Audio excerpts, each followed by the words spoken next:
Welcome back to TLDR's daily briefing for Monday, the 14th of April, 2025. In today's episode, we cover Trump's tech tariffs, new European Commission guidance for US-bound staff, and a huge milestone for the TLDR EU channel. But first, the UK takes back control of British Steel. In our main story today, we discuss the decision taken by the UK government to take back control of British Steel. Back in 2020, the Chinese firm Jingye took over British Steel after it fell into insolvency a year earlier. In the years since, the firm has been hemorrhaging money. It was estimated that in March of this year, they were losing around £700,000 per day, and Jingye had threatened to close the site in Scunthorpe. In order to avoid this, the government entered into negotiations with Jingye, offering to bail them out, but demanding that jobs would be protected. Jingye wouldn't make this promise, so the government felt that it had to intervene. Not only would this give them the ability to save jobs, but it would also ensure that Britain is still able to produce virgin steel. If the plant closed, it would mean that the UK would be the only member of the G7 unable to make it. The form that the government's intervention took was the passage of an emergency piece of legislation, the Steel Industries Special Measures Bill, which went through Parliament in a single day. MPs and Lords alike were recalled to Parliament on Saturday to consider the bill, which passed without a vote, so there were no objections from any MPs.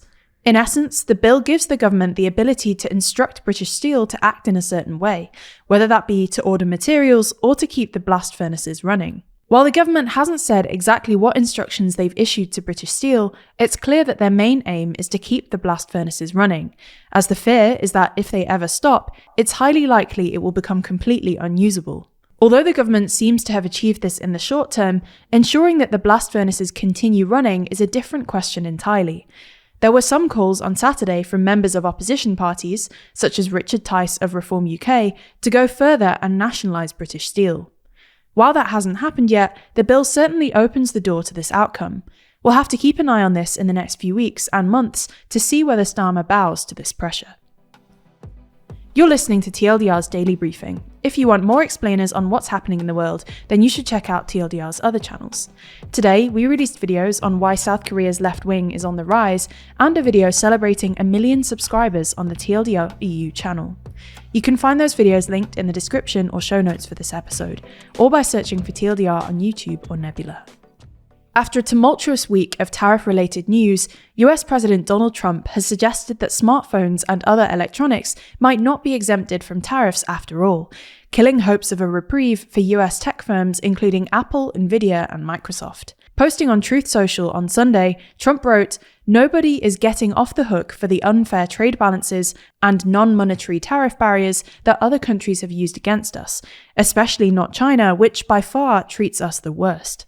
This followed an announcement from the Trump administration on Friday saying that phones, chip-making equipment, and certain computers would be exempted from steep tariffs. However, on Sunday, US Commerce Secretary Howard Lutnick confirmed that smartphones would be included in semiconductor tariffs, coming into force in a month's time. When asked whether tariffs on iPhones would be introduced in a month or so, Lutnick said, "That's right. We need our medicines and we need semiconductors and our electronics to be built in America." The European Commission is issuing staff travelling to conferences in the US with burner phones and basic laptops in case of espionage, a measure usually reserved for trips to China and Ukraine. European commissioners and senior officials attending the IMF and World Bank meetings in the US next week have also been issued with new guidance, according to 4 sources, including a recommendation to turn off phones at the border and place them in special sleeves to protect them from spying if left unattended. In recent weeks, US border staff has reportedly refused entry to tourists and visiting academics from Europe, who have criticised the Trump administration on social media or in documents on their devices. It comes as tensions soar between the US and Europe, with US President Donald Trump falsely claiming that the EU was established to screw the US, and Vice President JD Vance attacking European democracy at the Munich Security Conference in February. Finally, in a bit of uplifting news, just after lunchtime today, the TLDR EU channel passed 1 million subscribers. We were all watching the subscriber count live on a TV in the office today, so we could see it tick over together. Thank you so much to everyone who's followed our content and watched TLDR grow over the years. It's an amazing milestone to reach, and we're all so grateful for your support.